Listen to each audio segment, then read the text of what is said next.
The Oscars, the night where Hollywood's biggest stars shine the brightest. But have you ever wondered how this iconic award show began? Why is it called the Oscars? And how has it changed over the years? Buckle up, because we're diving deep into the story of the Academy Awards, from its humble beginnings to the biggest controversies and record-breaking moments.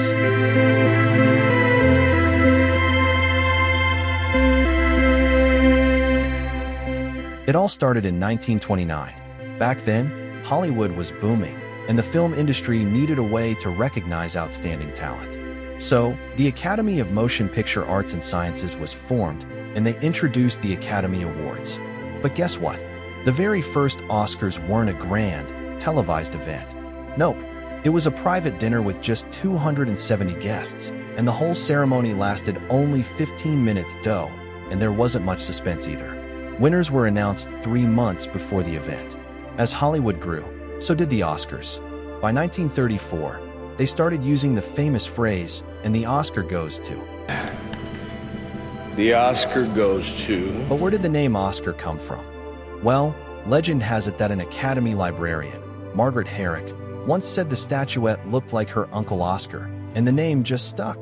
By 1939, the Academy officially started calling it the Oscars. Over the years, the Oscars evolved. The first televised ceremony happened in 1953, bringing Hollywood magic into people's homes. In 1966, the show was broadcast in color for the first time. From historic wins to emotional speeches, the Oscars became the most prestigious award in the film industry. But not everything about the Oscars is all glitz and glamour. It has seen controversies and snubs that shook the industry.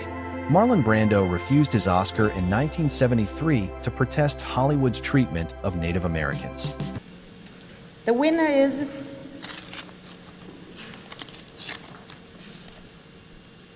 Marlon Brando in The Godfather. Accepting the award for Marlon Brando in The Godfather, Miss Sasheen Littlefeather.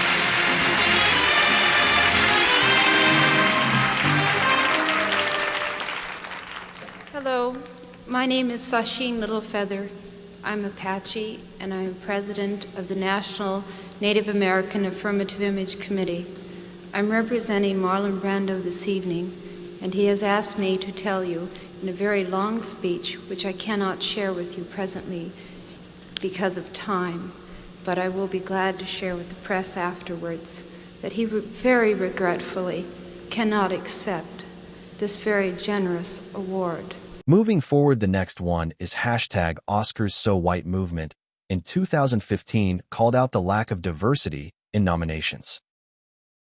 After the second year of all-white acting nominees, Michelle asked her about the issue moments after the nominees were announced.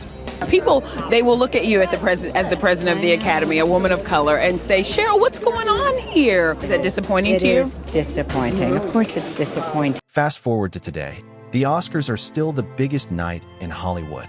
In 2025, the 97th Academy Awards honored Anora as Best Picture, and the show had its biggest audience in 5 years.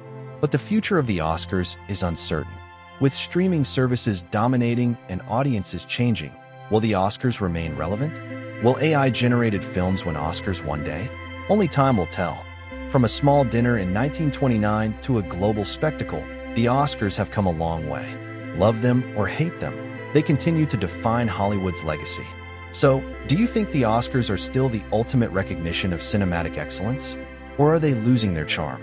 Let us know in the comments. And the Oscar goes to...